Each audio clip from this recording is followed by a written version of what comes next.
ഡയലോഗ്പീഡിയ അതിൻ്റെ പേര് കൊണ്ട് തന്നെ വാസ്തവത്തിൽ ഈ കാലഘട്ടം ആവശ്യപ്പെടുന്ന ഒരു ദൗത്യം ഏറ്റെടുക്കുകയാണ്.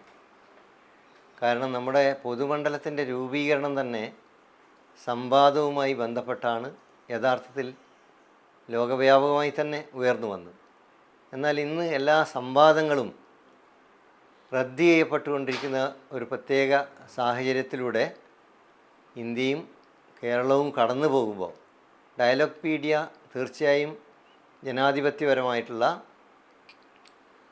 മതേതരമായിട്ടുള്ള മനുഷ്യസ്നേഹത്തിലും അനുകമ്പയിലും അതുപോലെ തന്നെ മാനവികതയിലും ഊന്നൽ നൽകുന്ന ഒരു സംവാദ ഇടമായി വികസിക്കും എന്ന് തന്നെയാണ് ഞാൻ പ്രതീക്ഷിക്കുന്നത്. കാരണം ഇതിൻ്റെ ഉദ്ഘാടനം നടക്കുന്നത് മെയ് 1-നാണ്.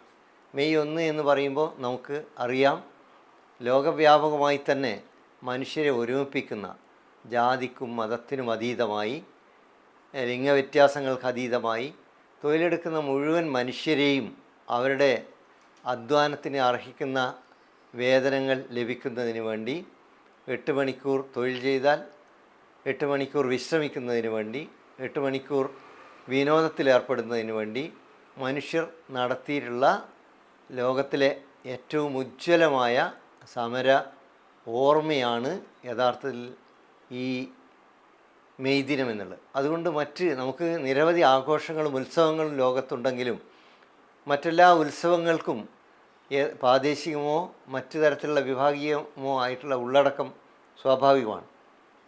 എന്നാൽ മെയ് ദിനത്തെ സംബന്ധിച്ചിടത്തോളം ലോകത്തിലെ തൊഴിലെടുക്കുന്ന മുഴുവൻ മനുഷ്യർക്കും മെയ് ദിനം അവരുടെ ആഘോഷമാണ്.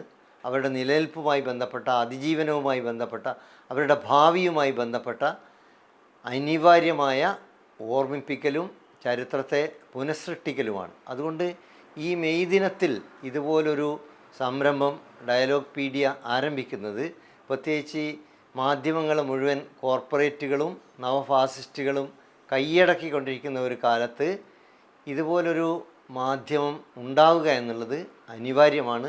ആ അനിവാര്യമായ ദൗത്യവുമായി സഹകരിക്കേണ്ടത് ജനാധിപത്യ വിശ്വാസികളുടെ, മതനിരപേക്ഷവാദികളുടെ, മുഴുവൻ തൊഴിലെടുക്കുന്ന മനുഷ്യരുടെയും, സ്നേഹ സൗഹൃദങ്ങൾ ആഗ്രഹിക്കുന്ന എല്ലാ നല്ല മനുഷ്യരുടെയും ഉത്തരവാദിത്തമാണ്. തീർച്ചയായും അതുണ്ടാകുമെന്ന് തന്നെയാണ് ഞാൻ പ്രതീക്ഷിക്കുന്നത്. അതുകൊണ്ട് കേരളത്തിലെ തന്നെ ഒരു വലിയ സംരംഭമായി, സാംസ്കാരിക സംരംഭമായി എല്ലാ വിഭാഗം ആളുകൾക്കും എല്ലാ വിയോജിപ്പുകളും പ്രകടിപ്പിക്കാനുള്ള ഒരു ജനാധിപത്യ ഇടമായി ഈ ഡയലോഗ്പീഡിയ മാറട്ടെ എന്ന് ആശംസിച്ചുകൊണ്ട്, അഭിവാദ്യങ്ങൾ അർപ്പിച്ചുകൊണ്ട് എൻ്റെ വാക്കുകൾ ഉപസംഹരിക്കുന്നു.